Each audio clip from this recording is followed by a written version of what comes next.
thanks for coming on the show. I really appreciate it. Here with RockSteady, by the way. Thanks again, RockSteady. No problem. So congrats on your top eight at Frosty Faustings last weekend.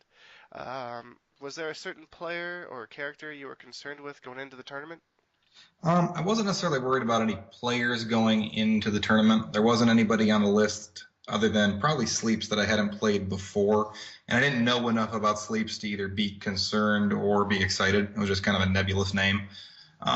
Character-wise, I forever worry about Sadira. I've got a massive mental block in that matchup. Some days I can play patient enough and kind of do it correctly, and other days I just get bodied. Frosty's wound up one of those get bodied kind of days. It's hard to play patient when you're sleeping. Sleeping. Oh man, I can only imagine. I mean, we started finals at, I think it was about 11:20, and I'd been up since 8 a.m., which is no excuse. I still got bodied, but I go back and watch that match since we've got archives and just kind of go, I didn't do about 90 things I should have done.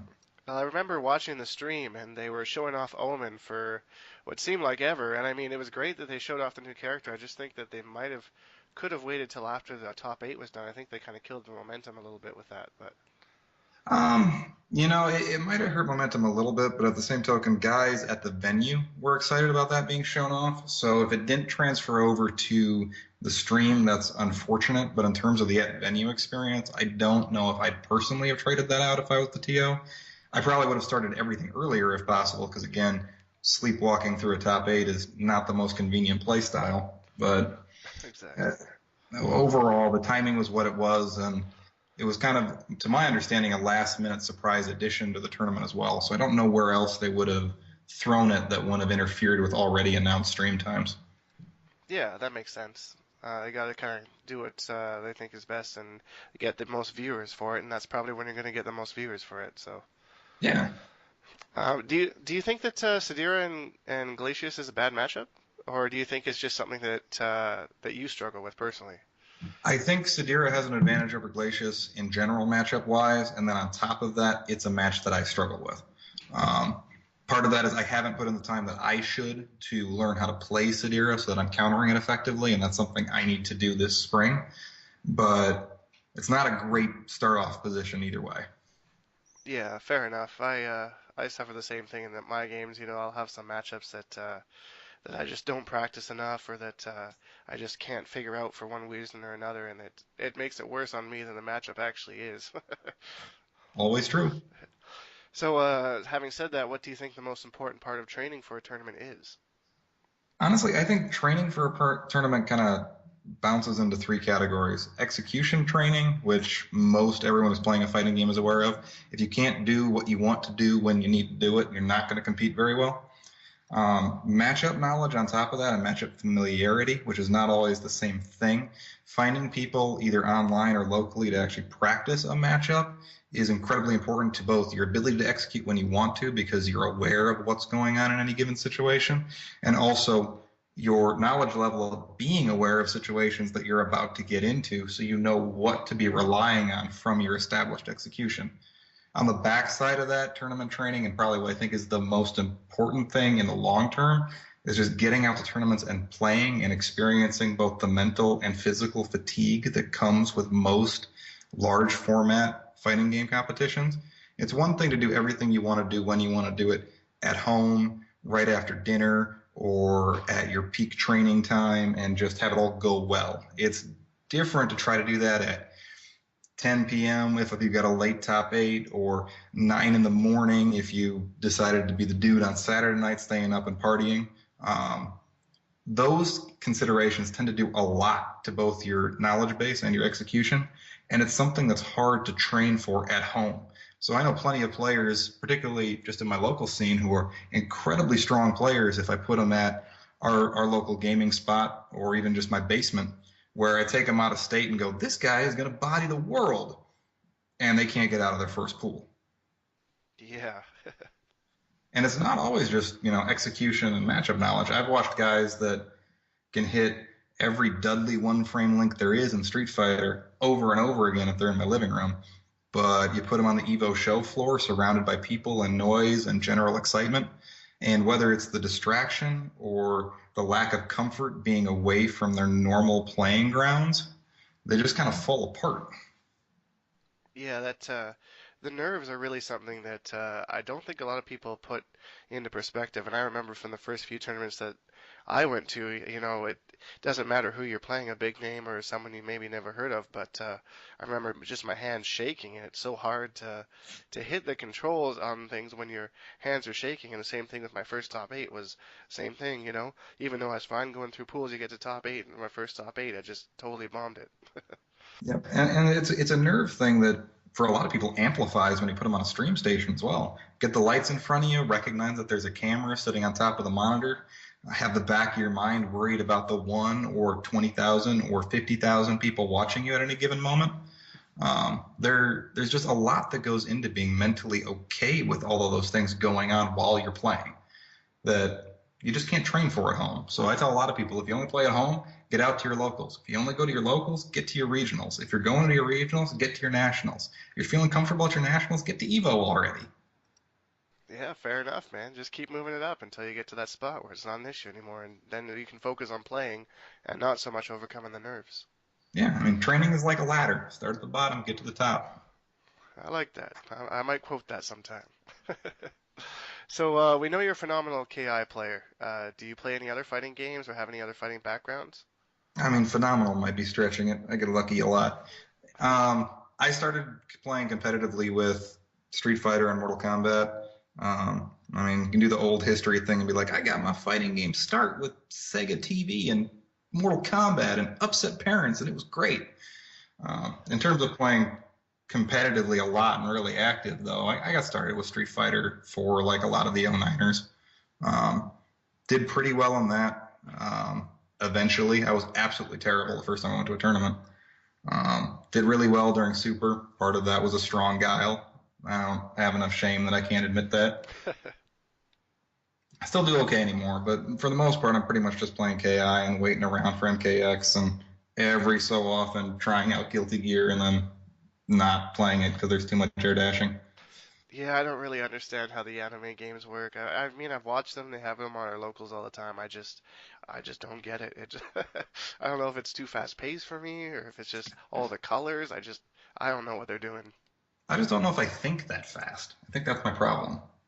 Yeah, they do have like I don't know the way the characters move, and like from 1 second they're on one side of the screen, then they're just right next to you in your face. It's like, how do you react to that? It's crazy. Yeah, I don't know. I don't really know, which is terrible because I actually really enjoy watching a lot of the anime games, especially Blaze Blue or even Guilty Gear, where you have characters that just cover the screen and stuff. Yeah, just things are things are everywhere. Like Marvel's kind of like that too. It's just things are always happening. Yep, absolutely. All right, so speaking of tournaments and stuff, I understand you're the big cheese of Combo Breaker this year. Can you tell me a little bit about how the event got started after UFGT discontinued and how you got involved? Well, I mean, I got involved back at UFGT 7 with Keats's tournaments because I was one of the main guys from Focus Fire, and we were helping put that event together and helping grow his brand, grow his tournament series.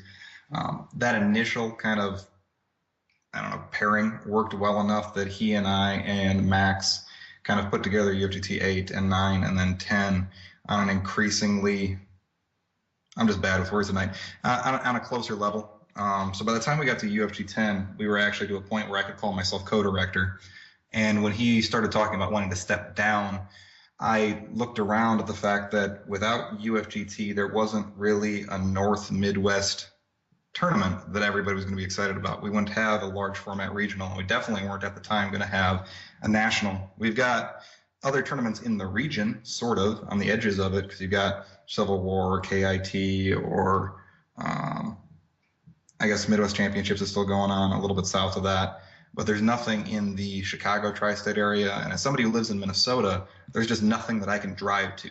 UFGT was the thing that I could get in a van with a couple of buddies and we could all go to a tournament and it could be relatively affordable for us. And so knowing that that would be gone stung enough that Adam and I talked, Max and I talked, Adam and I and Max all talked together, and we got to a point where it's like, this has to continue.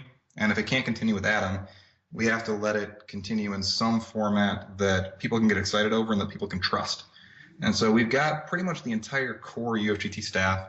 I have repartnered with Gaming Generations, which is the parent company from Focus Fire, which, of course, back when I was working with them, it kind of keeps it all in the family. So it's a big collective of guys that have worked on tournaments now for, depending on which guy you're talking about in the group, anywhere between 5 and 10 years, all kind of working together to make sure the Midwest still has that big regional national tournament for everybody to come out to. It's important that that doesn't get lost. And so once we talked that through and Adam agreed with it, we decided to bring back the name from a tournament I threw back in 2010 in Minnesota and brand it as mine, announce it at UFGT 10, and go, hey, everybody show up. It's going to be great. I'm pretty determined to make sure it's great, by the way. There's not a lot of risk in that, in my opinion. Yeah, that makes sense. I mean, if you want to keep it continued, and I mean, the actual location, and I went to UFGT back in 2013, and I thought it was great. So the idea of having similar people that are running that tournament, doing it again, I'm excited to go back and have that same experience. So Well, that's the hope. And we're going to tweak that experience a little bit so it is still new and different, but it's the goal of being new and different with all the comforts of home, so to speak. There's expectations with what UFGT was and what the Chicago Major was that we want to adhere to. But there are some advancements and some changes that we're going to get in place too, so that Combo Breaker is its own beast. It has its own tournament identity in the scene. yeah, yeah, for sure, and that's always kind of the tough thing about starting out with a new name, but you got some smart guys behind it, and a really good area with some really good players up there. So it'll Oh be yeah, a hype tournament for sure. Uh, definitely. how about the venue? Is it the same one you used previously? What can you tell us about the venue for it? We're going to be in the venue that we used for UFGT 10. One of the early decisions was because we have a solid venue relationship there, and it is a gathering point that the community is already familiar with and seems to like, but there wasn't really a reason to go change yet. We are changing up the venue a little bit, whereas last year it was split into two core rooms, where was the main venue, and then we had a panels room off on the back side. It's going to be one giant venue space this year, with those two spaces combined. A chunk of what used to have been the panels room space-wise is now going to be reserved for an in-venue arcade. We're going to completely change how the stage is structured and how the staging setup looks. That's kind of coming together right now, actually, and I should be able to announce what that is soon. But if it works out, it's something that hasn't been done. Definitely hasn't been done in Chicago, and I don't think I've seen it at a fighting game tournament kind of at all. And that's not to say that it's all of a sudden the greatest stage you're ever going to see. It's going to be very hard to trump something like Evo this past year. But it's definitely something that hasn't been in Chicago. And so we're pretty excited about that. Oh man, you're getting me all hype. You're teasing us. I'm excited to see that. That's Um, good. And you're going to have all weekend to see it because we're not closing this venue. there you go. There you go. Um, just a side question for you. Have any plans for the streaming? I know that there was a little bit of difficulty when Injustice came out because we were sharing the stream with Dive Kick, and I know that at some previous events they had dedicated streams for dedicated games. Have you guys thought about that at all, or? We have, and we've looked into that. We're going to have multiple streams running throughout the weekend. We're going to have some FGC favorite streamers. We're going to have some local streamers who need to get their shine because I think it's important to help the local scenes grow, which doesn't happen if everybody broadcasting is from every other region. I don't know at this time how many single game streams we're going to have. I am pretty determined to make sure every game gets broadcast recognition at some point over the course of the weekend, with larger entrant games getting more time. Um, I don't usually find myself to be a huge fan of single game streams, as if you never have any overlap, your casual viewership is never discovering other games. That's not always perfectly favorable to somebody who wants to watch 10 hours of Injustice, for instance. And Injustice and Divekick paired together is probably not the best combination. But I like seeing combinations on streams so that if I'm, for instance, at my place with a bunch of guys watching a broadcast and we all like different games or we all have games that we're aware of, we have the opportunity to catch something new and get people excited about something new. A couple of years ago, UFGT 9 served that purpose for me, as I had local guys who were watching the Injustice broadcast for basically the first time, as they weren't fans of the game. It was just coming on next to other games that they were watching.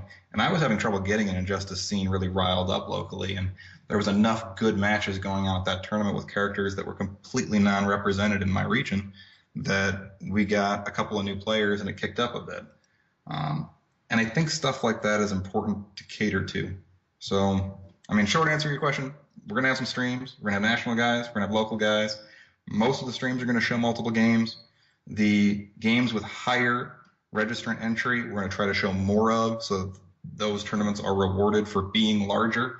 But I don't want to forget the little tournaments either. I think it's important to remember and appreciate games that even have smaller communities or were independently developed or just don't get enough shine on their own because that helps them grow. And I'd like to be at a point where every single tournament everywhere is too large to handle. Yeah, I definitely agree with you there. Coming from Mortal Kombat background myself, where we're usually the lower entrant games, it is nice to see TOs give us the appreciation to give us at least a stream for the finals, or at least maybe a pool or two or something like that. Um, There ain't going to be any lack of appreciation for Mortal Kombat at my tournament. I love that game. I love that series. you can't top it, man. It's classic. It's pure classic. So many fighting game players have started their careers with Mortal Kombat 1 or 2 back in the days. That's on the arcades. It's crazy. Like I said, my first fighting game experience was Mortal Kombat on Sega TV, which was a terrible, terrible version of a not necessarily fantastic game, but got me hooked. The sprites, man, the sprites. So I'm assuming with MKX being a main game at the event, there's going to be a focus put on that, or what? Have you guys thought about that one at all, or? Oh yeah, I mean MKX is definitely gonna be a main stage game. It's gonna get a solid amount of broadcast time. It's gonna get a nice fancy trophy. It's gonna get the recognition that I want it to have, and particularly because it's an early tournament in what's gonna be MKX's life cycle. I'm kind of hoping it's an event where we can showcase the game's kind of arrival. Chicago's known for having a solid MK scene. It's known as a region where a lot of MK players have come from. Um, and I want to put on a good show with that game. I don't want that one wiped under the rug by any means. Definitely. I mean, you got the GGA guys who are right out there, the NRS studio, I believe, is actually in Chicago as well. Yes, it is. So I'm assuming that they're probably going to be there for that tournament. We're hoping so. I mean, GGA should be for sure. I mean, GGA itself is in my venue, so Oh, kind there of you go. hoping that team would show up and support their own. Yeah, they're all usually good about that. I know when it comes to traveling, I'm sure due to life stuff they can't all travel, but usually at every major there's at least one GGA guy there, so they're It's a good for that. solid team. Yeah, yeah, they're always in top eights. I mean, it's very, very rare that you'll see a GGA guy not in a top eight. And they play such obscure characters all the time. It's pretty crazy. Like I Absolutely. remember Pim Pim Jim winning NEC with Hot Girl, and he used a Tana on the side and Lex Luthor, the characters you just never see. And then Catwoman for 16-bit. It's crazy watching those guys. They're so fun. Absolutely. So I'm assuming you're planning on playing MKX. Any characters at all that stood out to you as potential mains from what's been revealed? I'm really actually looking forward to playing it because with all the variations on the characters, I don't necessarily have my usual "this guy looks like the guy" reaction. Quan Chi looks interesting to me. Ermac absolutely looks interesting to me. Variations of Raiden and Kung Lao look interesting to me, and a lot of that is I tend to gravitate towards characters that can do significant amounts of damage without actually having to touch their opponent. If I can kill you with being on the other side of the screen, I'm all about it. Yep, I feel you there. That's exactly how I play too. I'm waiting for what I'm waiting for is hopefully a variation of a character that plays like a not crappy version of Striker. That's what I want. Striker. Oh, I can imagine that. Is that who you used in MK9 when you played MK? Did you play MK9? I'm assuming you did.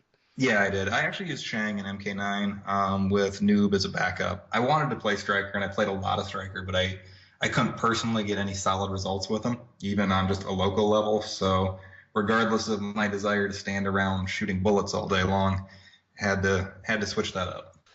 Yeah, I had the same thing because I wanted to main him and Shang Tsung when the game came out, and I just couldn't get any success with him at all. So ended up switching to Quan Chi, but Good choice. I think so. So hopefully Quan Chi is one of your picks in MKX, and you can become one of my Quan children and join the Quan family. Oh man, I uh, might be getting too old to be anybody's children at this yeah. point. That's all the questions I got for you. Anything else you want to add or any shout outs? Only thing to add is Guys, please come to Combo Breaker. I can almost guarantee this is going to be a solid event. It's going to be a good time. We're going to try and put on an actual show come Sunday, so we have something to not only entertain you as a player, but entertain your mom. Bring your little brother. Bring the whole family. Um, Keep fatalities to a minimum so we can keep mom happy. I don't know. Uh, Show I, up. Have a good time. I don't know about the fatalities, man. A month into the game, I think everyone's going to be showing them off as much as they can. Right. Sorry, Mom. Sunday is going to be a bloodbath. I just absolutely expect that. Oh, if I'm in there on Sunday, every match, you expect a fatality or whatever the new ality is. I have no idea what this new ality is that they're talking about. I don't know if You you know, saw the stream, but I did. I think just because it's almost expected to be animalities from a lot of people, that it's probably not going to be. I think the game, graphic wise, and from what they've revealed so far, lends itself to having brutalities back. But at the same token, the fatalities already revealed are so brutal in and of themselves. I don't know why we need an extra 20 hits before that particular death is going to show up. see, the thing about brutalities that I never really was a huge fan of. I mean, they were really cool to me when I first saw like the first couple of them, but in MK3, I think it was MK3 that had them. It was just pretty much the same animation for every character. They didn't really mix it up a whole lot. I think Liu Kang maybe bice or like flip kicked into his or something like that, but it all pretty much looked the same to me. So I'm not sure how they would expand on that with the systems and the technology that they have right now. Yeah, I'm not sure either, honestly. Part of me feels like it won't be an animality, and so brutality is the only thing that comes to mind. I guess babalities could and probably should show up since they were in MK9 as well, and everybody likes the taunting, gloating factor of babality. But I mean, it could be something new too. I don't know how many other birds end in ality, but I'm sure they could figure out something. Yeah, well, that's what I was thinking too. The one that I was actually thinking that they might do, because I saw Boone tweet a picture of Kung Lao doing his fatality on Quan Chi, and it was just like pause right before he pushed him into the hat, and it said, "No, Kung Lao is. There's got to be a better way to end this." So I was kind of thinking maybe that was a hint at friendships that they're bringing. Remember friendships from MK2? Yeah, I definitely. They God, might be friendships are bringing gonna that feel back. so out of place to me in MKX though. Because it's such a dark undertone, right? It would be really weird to have that come up. I just can't imagine Kotal Khan standing there like friendship. The Yeah. guy starts the match drinking a heart. It's just this is not somebody who's making friends on the battlefield. I have no idea what his would be if that ended up. That's a good point. It would be nice to have those for team kills, though, you know? Like if I Yeah, have to play a team member in tournament and I can just end it in a friendship. No hard feelings. yeah, that would work out. I think before I jump off the call, I would be remiss not to shout out a couple of people that would probably have their feelings hurt if I don't. Go right ahead. So, need to shout out Keats. Need to shout out CEO Jabali. I need to shout out Gaming Generations. I need to shout out my boy Puna. I need to shout out my wife. I need to shout out Nick at One Frame Link. And I need to shout out every single player that is hopefully going to register to this tournament and show up. We'll make it worth your while, guys. Yay, I got a shout out. So, where can they register for the tournament? Is registration live now, or? Registration is open right now at combobreaker.org under the registration tab. Should be able to pick up every game that you'd want to look at. And, well, I can't talk tonight. Game you'd want to look at. Game you'd want to play. Feed you right through to the end. Cool. Sounds good, man. Awesome. Well, thanks again, and we'll see you at Combo Breaker, I guess. I would hope so. You will, man. Sounds good. Have a good night, man. Yeah, you too. Take care.